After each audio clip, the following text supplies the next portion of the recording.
All right, guys. So we're supposed to be moving on to chapter 27, which is printers and multifunction devices.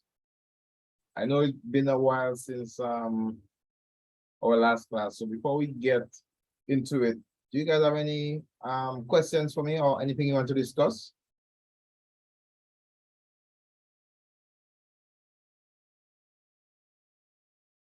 No, we're all good. We're good. All right. Okay. So in this chapter, you will learn how to describe current printer and multifunction device technologies. So we have these printers that we use every day, they're all around us, but they fall into different types, different categories. So we're going to learn how to identify them and categorize them. All right. Part of the major area that we have to cover on the printers is the laser printing process, because probably the only printer that you'll be required to do major servicing on is a laser printer. Most other printers are almost field replaceable, which means that for the most part, if you encounter a problem, you're likely just going to be replacing the printer. All right. I mean, you can change some boards, you can maybe change a belt, you can change some components. But one, for a lot of those basic printers, like your basic inkjet printer, parts are going to be difficult to locate. So you're going to be either working with salvage parts or have to order parts from somewhere like eBay or old printers to get parts from, or you're just going to replace the printer. All right. Then we're going to look at installing and configuring printers or multifunction devices. And we'll close off by going through some basic printer and multifunction device problems. Now they keep saying printers and multifunction devices. Really and truly, when they say multifunction devices, we mean multifunction printers. That is your all-in-one. So your printers that would be a scanner, copier, fax machine, printer all in one. All right.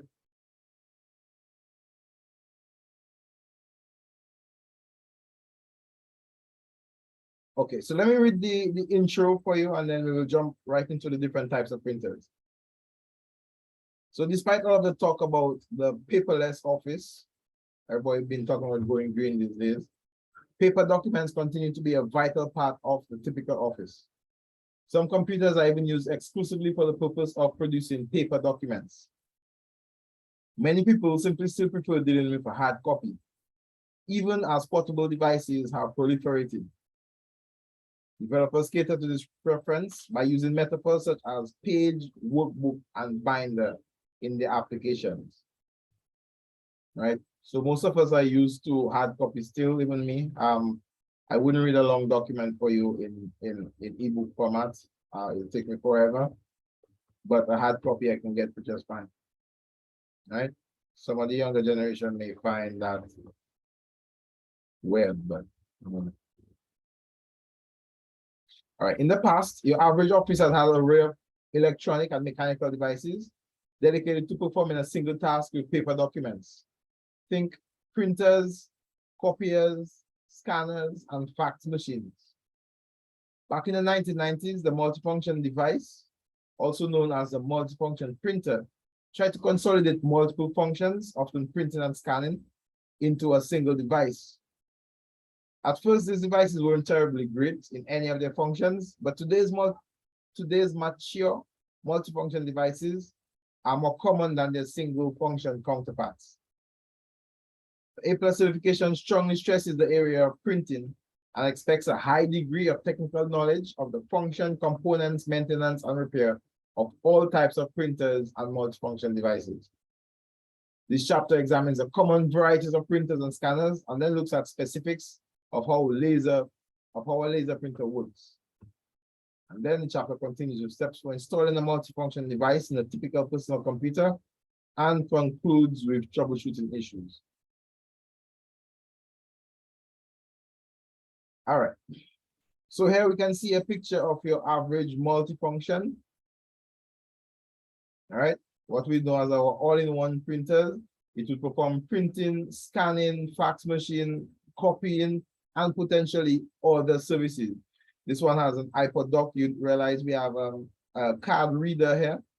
So we can probably put in a memory card from our camera and print directly from it. Some of the devices will have that.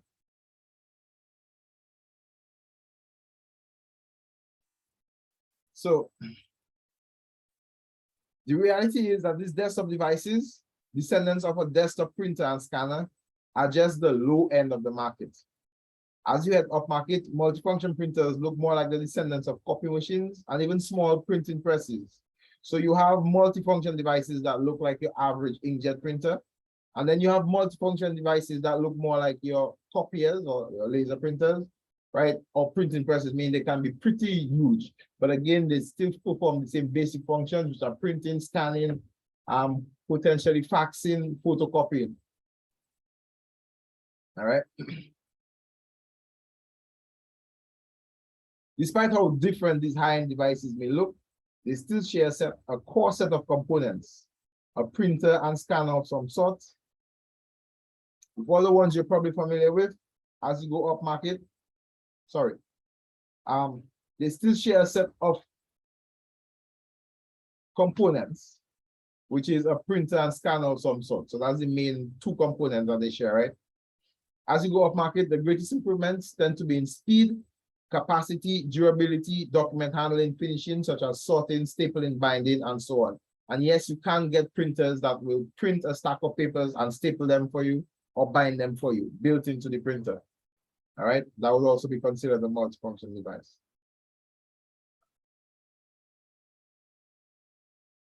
No other piece of your computer system is available in a wider range of styles, configurations, and feature sets than a printer, or at such a wide price variations. What a printer can't do is largely determined by the type of printer technology it uses. That is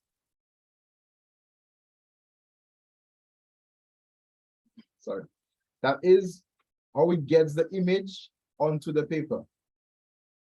Modern printers can be categorized into several broad types, and you may know some of them already. The first broad type of printers that we have is impact printers and non-impact printers. Have you guys heard those terms before? Impact and non-impact printers?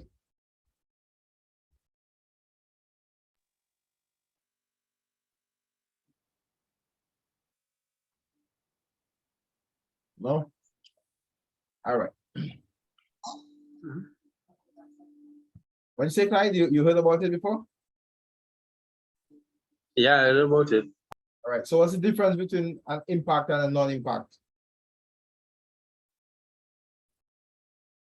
Well, the impact would physically strike the paper. All right. To get image on it. Right. So the impact printer physically strikes the paper, right? Which means you can achieve certain effects, such as making a photocopy at one time, right? I mean a carbon copy, not a photocopy. Sorry, a carbon copy. You know how when you're writing a receipt, you stick a sheet of carbon paper between paper 1 and paper 2, and then when you write it, you essentially get 2 copies of it, carbon copy. So you could do that with impact printers. And Kai, can you tell me any type of printer that would be considered an impact printer? Any types from various types you may know? A typewriter. A typewriter, right. Okay. So a typewriter is probably the easiest option you can think of for an impact printer, but a dot matrix printer is probably more common these days.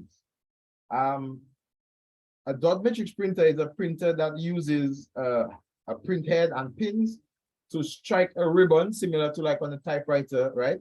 And when it hits the ribbon, the pins hit the paper and actually makes little dots onto that paper and creates the text or the image that you see. You can usually find these types of printers these days in your hardware stores like E.H. Charles, Raffles, Places that typically need to make duplicate copies or carbon copies of things like receipts at the time of printing, right? I'm sure some of you have seen that already. If you go by E.H. Charles to purchase any building materials right now, probably that is what their receipt will be printed on, right? The dot matrix printer.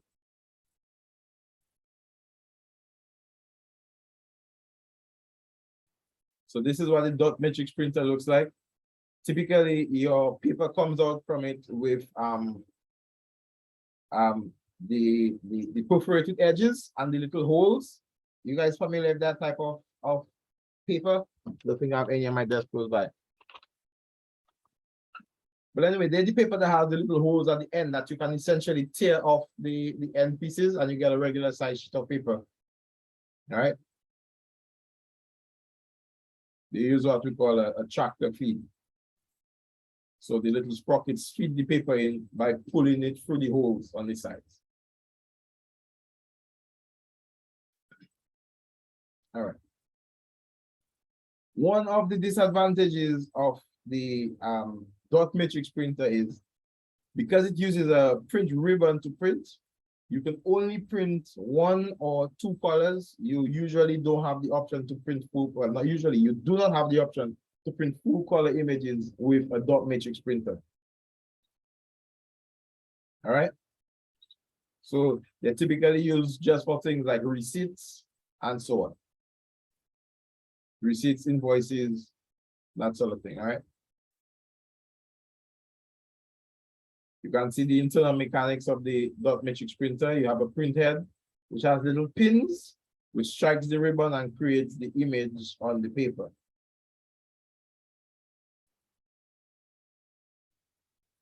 All right. Now, the two main types of printers we have as impact printers are the typewriter and the dot matrix. Most of the other printers that we're going to cover, as a matter of fact, all of the other printers that we're going to cover would fall into the category of non-impact printers, right? And within the category of non-impact printers, we have a further breakdown. The first type is called an inkjet printer. Can anybody tell me what is an inkjet printer?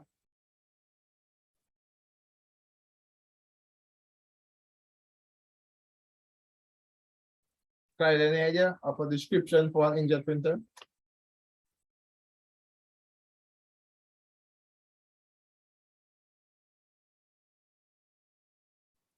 All right. So inkjet printers, like the one in figure 27.4 here, are relatively simple devices. An inkjet printer uses a print head connected to a cartridge that contains the ink. A belt and motor move the carriage back and forth so the ink can cover the whole page. A roller grabs paper from the paper tray, usually under or inside the printer or feeder, and usually at the back of the printer. Hey, Kira, what's up? And advances it through the printer. So all of us are familiar, I'm sure, with our typical inkjet printer. If you have a printer at your home, more than likely it would be an inkjet printer, as these are the type that are sold for home users with your everyday basic computer. Anybody does not know what an inkjet printer is?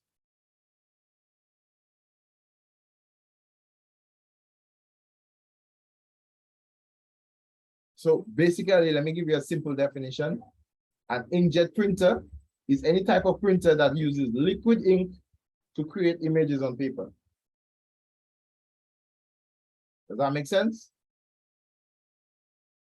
Most of the other ones that you have would be inkjet.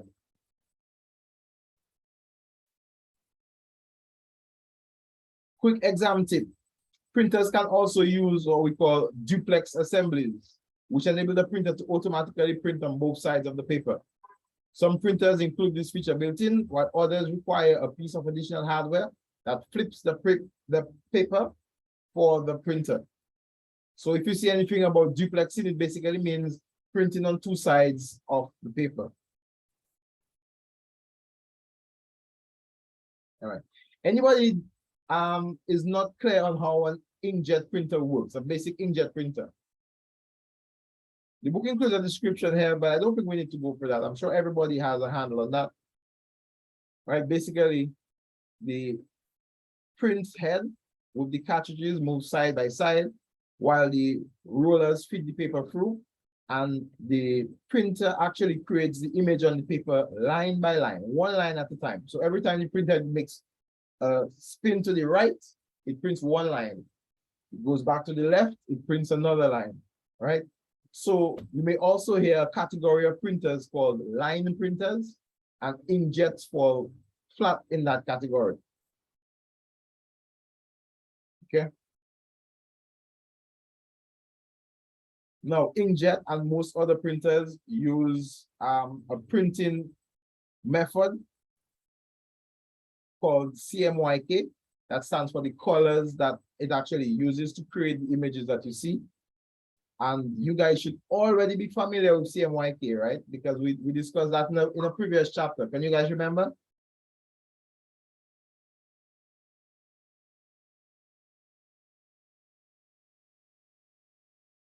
No? Yeah, cyan, magenta, yellow, and black.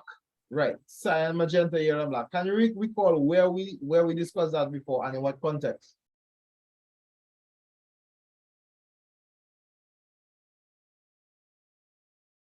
So go ahead. I think when we were doing monitors. Right.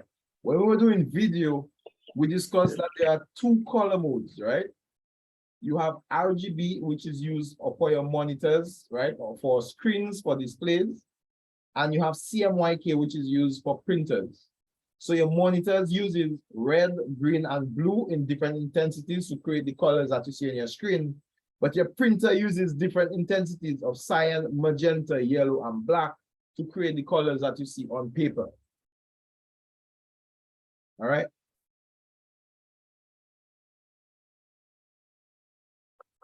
Okay.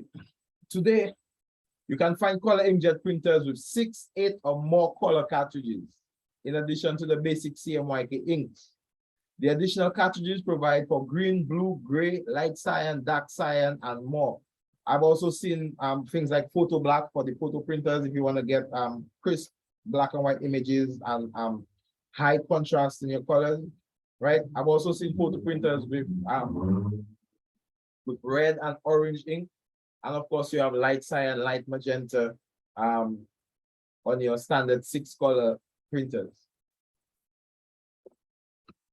All right, but your basic printer will be using 4-color inks: cyan, magenta, yellow, and black. The printers that use more ink cartridges typically give you higher quality images, like they are probably photo printers that can give you crisp, clear photographic quality images, right? But of course, as you can imagine, they do cost more because you have more ink to replace, you have more lines to flow ink through, more heads on your print head, and so on.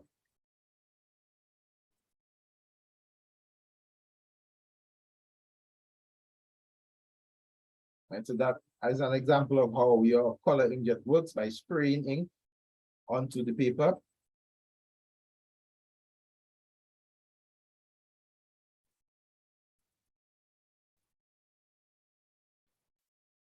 These are some Epson ink cartridges. I'm sure we know what ink cartridges are in general. Different manufacturers make cartridges that look very different. So there's no standard look for it. And for instance, you might find 2 Epson printers that use 2 completely different styles of ink. But this is what an average single color inkjet cartridge looks like.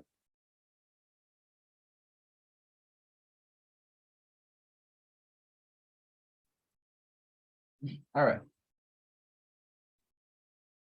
2 key features of an inkjet printer are the print resolution, which refers to how densely the printer lays down ink on the page, and the print speed, how fast it can print, right?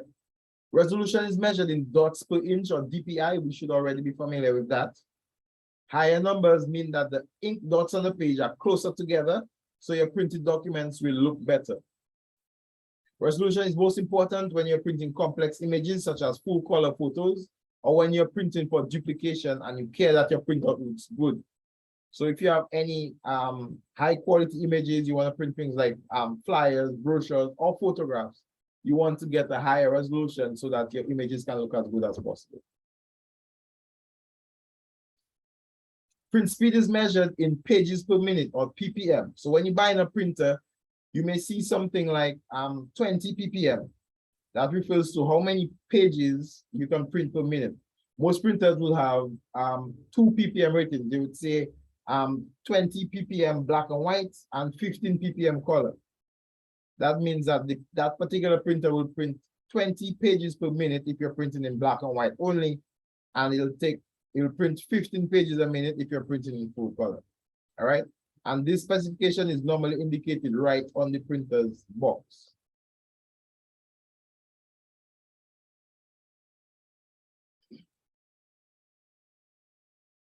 So exam tip, please remember that print resolution is measured in dots per inch, DPI, and print speed is measured in pages per minute, ppm.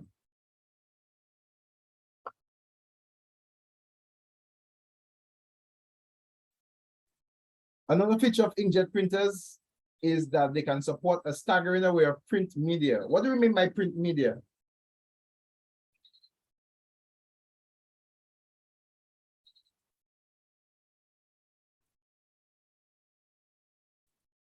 So print media refers to the types of paper that we print on, all right? So using an inkjet printer, you can print on a variety of matte or glossy photo papers, iron-on transfers, and other specialty media. Some printers can even print directly onto specially coated optical disc or even fabric. You can actually get an inkjet printer that would print directly onto a t-shirt for you, right? They're called direct-to-garment printers, right? So imagine running a t-shirt for your printer with your own custom slogan. The inks have improved over the years too, now delivering better quality and longevity than ever. Where older inks would smudge if the paper got wet or start to fade after a short time, modern inks are smudge-proof and of archival quality, meaning that the ink will not fade after a period of time. For example, some inks by Epson are projected to last up to 200 years. So that would be referred to as archival quality. So you can print your photos for archiving, put them in a photo album and pack it away for 100 years and still come back and get your photo looking as good as new.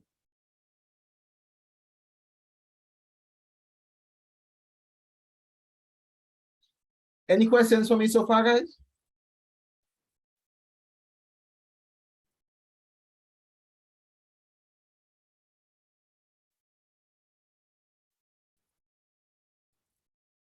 I'm guessing no. Everybody with me? You guys are here? Yes, sir. All right. Okay, try this exercise. I'm going to leave that for you guys to do. You guys do have a copy of that ebook, right? Yes? So if you do, try that out and check the prices and see how the page per minute rate affects the price of 2 otherwise identical printers. So you can check that out. But we're moving on. Dye sublimation printers. Has anybody ever heard of that? A dye sublimation printer?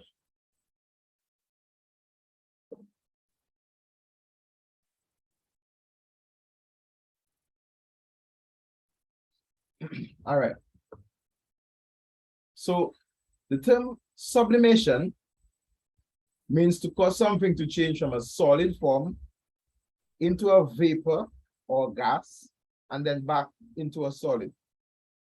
This is exactly the process behind dye sublimation printing, or sometimes called thermal dye transfer printing. Dye sublimation printers are used mainly for photo printing, high-end desktop publishing, medical and scientific imaging, and other applications for which fine detail and rich color are more important than cost and speed.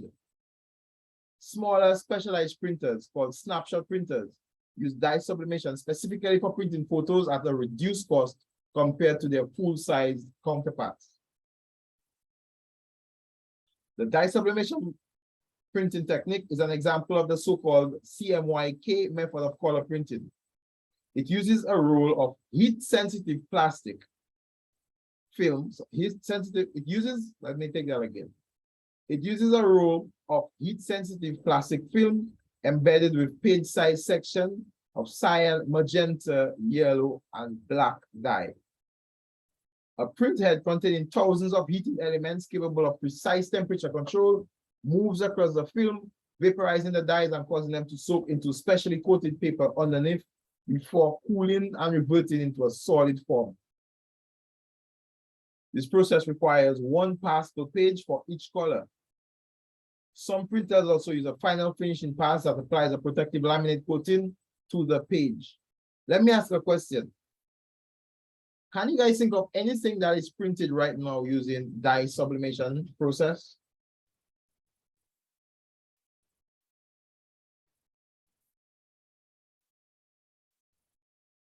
Can you think of anything?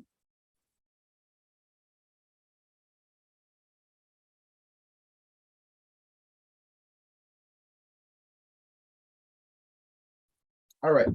Everybody here has a social security card, right? Or driver's license. Or if you don't have one, you've at least seen one. Am I right? Or a credit card, a debit card, a bank card, any one of those. Right? Or even those old school phone cards. These cards, right, are actually printed on a dye sublimation printer. Okay. You can also print things like mugs, plates, and so on. Like if you want to get a mug printed as a gift for somebody, you can use a number of processes, but one of the better processes that will actually put the ink on the mug itself so that it's difficult to scratch up or peel off is the dye sublimation process. All right. So it's not a very common thing that you see in action. You would have to be in somewhere that does that type of specialty printing for you to really see it. But PVC ID cards are a common one. And they also use sublimation for printing t-shirts as well, like the polyester sports t-shirts, the sports jerseys and so on.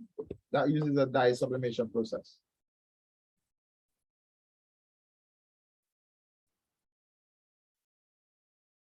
And also if you work in a photo lab. So documents printed through the dye sublimation process display continuous tone images, meaning that the printed image is not constructed of pixels or dots like it is in the case of an inkjet printer, right? But a continuous blend of overlaid different dye colors. This is in contrast to older print technologies or discert image, which use closely packed single color dots to simulate blended colors. Dye sublimation printers produce high quality color output that rivals professional photo lab processing. And again, that's why they're used for photos, and especially things like IDs that have your photos on it, because they can give that good quality that can represent your facial features as they should be. Thermal printers. I'm sure everybody knows or have seen a thermal printer, even though you may not have been able to identify it as that. Can anybody give me an example of a thermal printer that you've seen?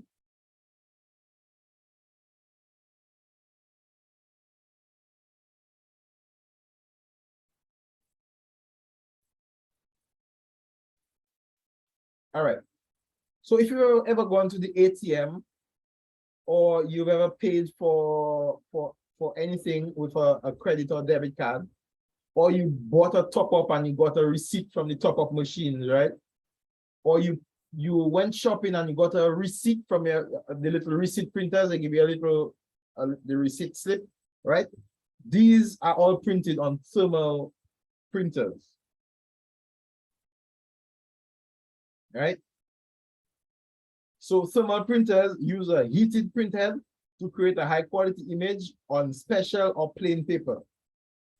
And you'll see two kinds of thermal printers in use. The first is the direct thermal printer, and the other is a thermal wax transfer printer. We're not going to look too much at the thermal wax transfer printers because they're not really common right now.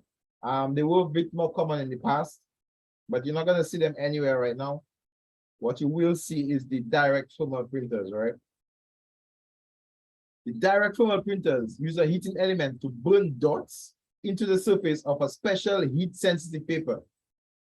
If you remember the first generation of fax machines, you're already familiar with this type of printer. Many businesses still use it as a receipt printer, using large rolls of thermal paper housed in a feed assembly that automatically draws the paper past the heating element. Some receipt printers can even cut the paper off the roll for you. And again, I'm sure you've seen those features at your supermarkets and so on, right?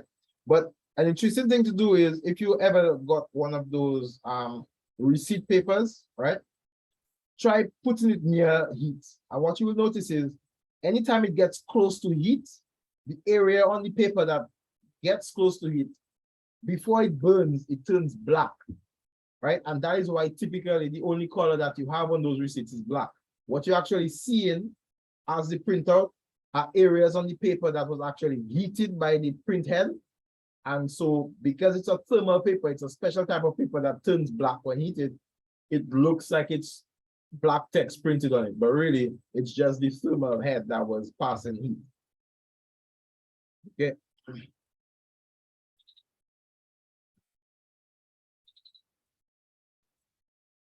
Everybody familiar with those receipt printers, right?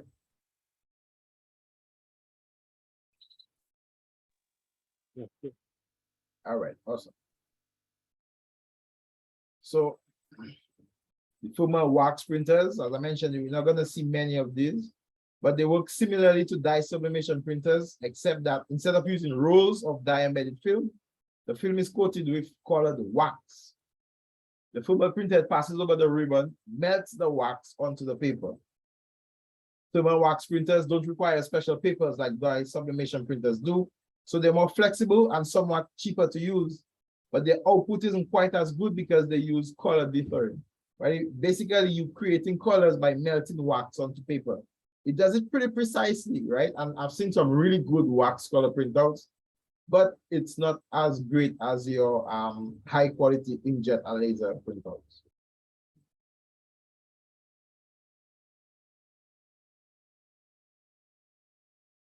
Laser printers. Laser printers are the most popular type of printers that are in use in business today. Almost every business office has at least one laser printer, even if it's a black and white only laser printer, right? Because the color laser printers are a bit more expensive, but they're very common in office spaces. So let's look at the laser printers and then we'll take a quick break and then come back and look at the laser print process. The main thing that the A+ exam wants you to know and understand is how you would work with laser printers, and that requires an understanding of the laser print process. So that is really the main part of the chapter. All right, let's get into it. Using a process called electrophotographic imaging, laser printers produce high quality and high speed output of both text and graphics. Figure 27.9 shows a typical laser printer. Laser printers rely on the photoconductive properties of certain organic compounds.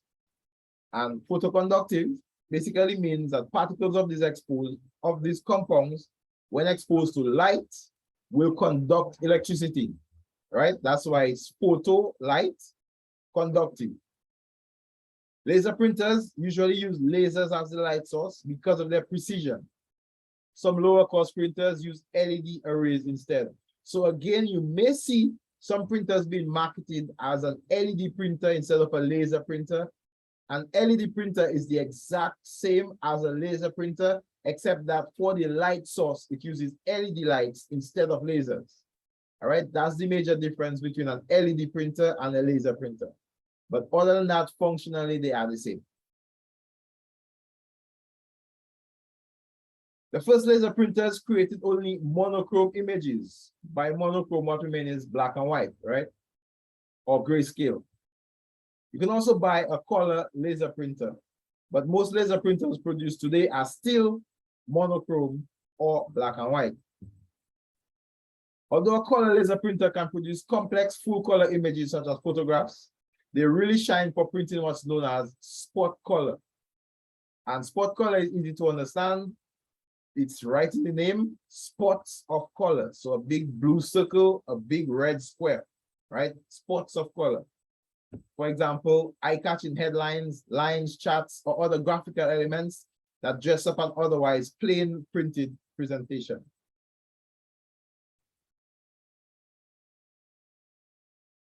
Quick note here. Some printers use consumables such as ink at a much faster rate than others, prompting the industry to rank printers in terms of their cost per page. Using an inexpensive printer, laser or inkjet, costs around 4 cents per page, while an expensive printer can cost more than 20 cents per page. And we're talking US cents, so you multiply those figures by 5 if you want to understand what is our local cost per page. A huge difference if you do any volume of printing. This hidden cost is particularly pernicious in the sub 100 printers, $100 inkjet printers on the market. In other words, if you get a cheap inkjet printer, you're going to spend a lot of money on ink. That is basically what that means. Their low prices often entice buyers who then discover that the cost of consumables is outrageous. Like you buy an HP printer now for $200. It comes with a black ink and a color ink. When your black ink and your color ink finish, it costing you $200 to replace the black ink and the color ink. You might as well just buy a new printer, right? These days, a single set of color and black can cost as much as the printer itself, if not more. The Comptia A+ certification exams take a keen interest in the particulars of the laser printing process, or specifically the imaging process. So it pays to know your way around a laser printer. We're going to take a break right here. And when we come back, we're going to look at the many components of the laser printers, all right, indicated here, and their functions. And then afterwards, we will get right into the laser print process, all right? So let's stop, take a quick break. It's now 7:03. We're going to come back at 7:15, all right? And continue. Everybody good with that? Cool. All right. Yes, sir. All right, guys. So I'll see you in about 10 minutes.